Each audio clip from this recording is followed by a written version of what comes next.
Europe 1, 8h moins le quart, l'heure de l'interview vérité. Ce matin, Thomas, vous recevez Stéphane Ravier. Bonjour Stéphane Ravier. Bonjour. Vous avez 44 ans, on ne vous connaît pas encore très bien, mais on va entendre parler de vous puisque vous serez la tête de liste Front National pour les élections municipales à Marseille en mars prochain. Vous êtes également conseiller régional de la région PACA. Il y a une surprise dans le sondage IFOP-JDD qui a été publié il y a quelques jours. Il vous crédite ce sondage de 25% d'intention de vote. Gaudin, le maire sortant, est à 34%. Le PS, dont on ne connaît pas encore la tête de liste, est à 21%. J'imagine que vous avez été plutôt content en découvrant ce sondage. Oui, content, mais pas surpris. Celles et ceux qui sont surpris, comme Jean-Claude Gaudin, sont ceux qui ne sont plus en phase avec Marseille et avec les Marseillais. Ce sont ceux qui ne connaissent pas ces problèmes de plus en plus importants, de plus en plus graves, comme l'insécurité, la pauvreté. Alors évidemment, ça les a surpris, mais moi et mes amis, absolument pas. Alors on va y aller dossier par dossier, on rentre dans le vif du sujet. Vous devenez maire de Marseille. Les règlements de compte qui ont déjà fait 15 morts dans cette ville cette année, vous faites quoi pour régler le problème ? Eh bien, la première chose, c'est que j'observe, je prends conscience, et depuis longtemps, que ce problème existe, contrairement à Jean-Claude Gaudin, tout le monde est d'accord. Qui est dans le déni de réalité, puisqu'il est désormais, depuis longtemps, non plus le maire de Marseille, mais le directeur de l'office de tourisme. À partir de là, moi, je triple le nombre des policiers municipaux, et après un recrutement à la hauteur... Il y en aura 100 de plus déjà, a dit Jean-Claude Gaudin. Oui, mais armés de carnets à souche. Alors, vous voyez, ça va beaucoup ils ont des tasers. Ça va beaucoup impressionner. Qu'est-ce que vous voulez leur donner de plus ? Ceux qui seront en face ont des Kalachnikov et des 9 mm.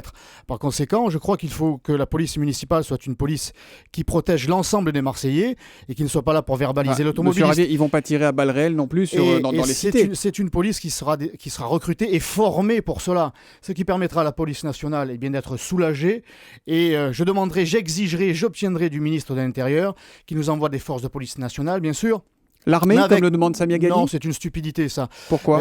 Parce que c'est la police qui connaît le terrain. Elle connaît tous les trafiquants. Vous le savez, c'est vous qui nous informez en nous disant que tel individu a été ramassé sur le bitume et qu'il était bien connu des services de police. À chaque fois, ils sont bien connus des services de police. C'est que la police fait son travail, mais ce travail est saboté par une justice qui est injuste, qui ne punit plus et qui protège le délinquant au détriment de la victime. Non, moi, je veux qu'on investisse les cités comme on a investi les réseaux terroristes. Il faut investir les réseaux de drogue. Le Premier ministre Jean-Marc Ayrault dit que c'est précisément parce qu'on est en train de démanteler des réseaux de trafic de drogue que ça dérange et qu'il y a tellement de règlements de compte. Ah oui, ça se voit à Marseille. Écoutez, allez demander aux habitants des cités si les réseaux ont disparu. Ils disparaissent. Non, ils disent qu'ils sont en train justement de mettre un coup de pied dans la fourmilière. Oui, un coup de pied dans la fourmilière, mais la fourmilière, elle, se reconstitue très vite. On agit en surface, mais pas en profondeur. Donc ça ne sert absolument à rien, si ce n'est qu'à contenir un mécontentement populaire. Mais ce mécontentement, il va quand même s'exprimer au mois de mars prochain. Vous y allez, vous, dans les cités, monsieur Ravier ? Absolument, je suis l'élu, moi, des quartiers nord, un des élus des quartiers nord. J'y ai grandi. Par conséquent, je les connais par cœur et j'observe et j'entends, parce que je vais à la rencontre de ces habitants, que rien ne change, sinon empire. Il y a eu une table ronde sur la sécurité samedi, vous n'y étiez pas convié. Ça vous a gêné ou pas ? Écoutez, c'est un pacte national, nous disait Manuel Valls, mais c'est un pacte finalement UMPS. 30% de la population en a été exclue via ses représentants du Front National. Eh bien, écoutez, moi j'ai observé que ces gens-là se sont retrouvés entre eux, comme l'a dit Jean-Claude Gaudin, pour discuter du trafic de drogue. Vous y seriez allé ou pas ? Sincèrement. Écoutez, moi je suis bien élevé. Quand on m'invite, quand on me lance des invitations, eh bien j'y réponds. Mais encore une fois, ça ne m'a pas étonné de ne pas être invité. Ils se sont retrouvés entre eux pour accoucher d'une mini-souris. Eh bien, rendez-vous au mois de mars. La réalité du terrain à Marseille, c'est que contrairement à ce que l'on pourrait penser, et avec l'effet loupe évidemment des règlements de compte, la délinquance recule dans la ville. C'est le nouveau procureur qui l'a dit le 5 septembre. Ça recule sur les atteintes volontaires à l'intégrité physique qui ont baissé de 13%, les violences physiques crapuleuses de 16%. Ça vous inspire quoi, ça ? Mais ça, c'est vous êtes candidat à une ville qui est au bord de la guerre civile ou ça va pas si mal ? Ça, c'est la méthode Coué. On fait parler les chiffres. Moi, je fais parler les Marseillais. Pendant que ce beau monde du MPS se réunissait en préfecture, moi, j'étais sur le terrain. Et les Marseillaises et les Marseillais me disent que ça ne fait que s'aggraver. Qu'est-ce que vous faites pour le petit commerçant qui vous dit moi, ma boutique a été braquée 5 ou 10 fois ? Vous faites quoi concrètement ? Vous n'allez pas mettre un policier devant chaque boutique ? Comme je vous le disais, je réorganiserai la police municipale et je la déploierai sur l'ensemble de la ville.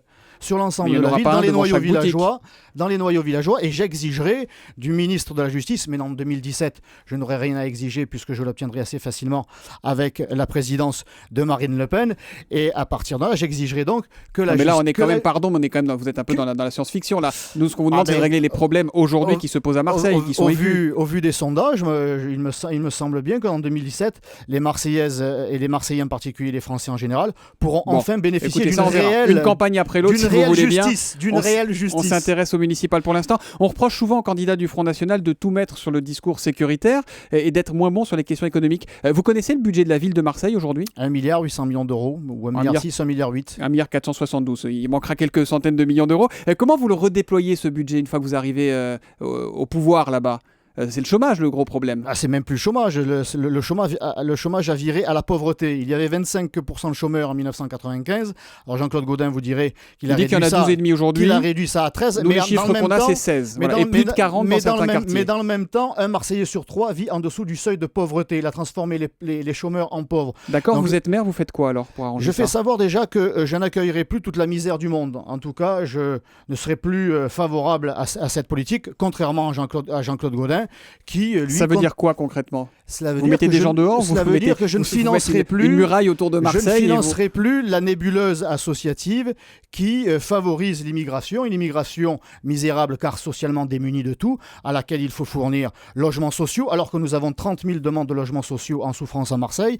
Eh bien, je ferai le maximum pour que le peuple historique de Marseille puisse enfin bénéficier les associations, de ces modestes moyens. Elles font vivre ces quartiers qui sont abandonnés depuis des années. Elles ont un rôle, elles ont une utilité sociale aujourd'hui. Oui, on l'a vu. Vous les mettez toutes dans le même sac. On a vu ça avec l'affaire Andrieux. On voit bien que la nébuleuse associative sert en réalité et en grande partie à la carrière de certains politiques. Il y a des associations dont l'action est tout à fait louable, mais je crois qu'il y a là un grand ménage à faire. Et il y a des grandes économies à faire et qui pourraient permettre justement aux Marseillaises et aux Marseillais de retrouver de l'emploi, de retrouver de la sécurité, par exemple. Stéphane Ravier, dimanche sur Europe 1, François Fillon disait qu'en cas de duel FN-PS au second tour, il faudrait choisir le candidat le moins sectaire. Est-ce que vous êtes sectaire ? Est-ce que vous êtes prêt à discuter avec le candidat UMP, voire à nouer une alliance pour que la ville ne tombe pas à gauche ? Alors ça, c'est intéressant parce que si cette proposition est faite dès le premier tour, je crois qu'il y a beaucoup d'électeurs de Jean-Claude Gaudin qui vont finir par voter pour moi, parce qu'en matière de sectarisme, Jean-Claude Gaudin est assez bien placé. Bon. Il est même assez méprisant avec nos électeurs. Est-ce qu'il faut discuter avec l'UMP ou avec certains à l'UMP ? On l'a vu avec cette réunion à la préfecture, on nous a méprisés.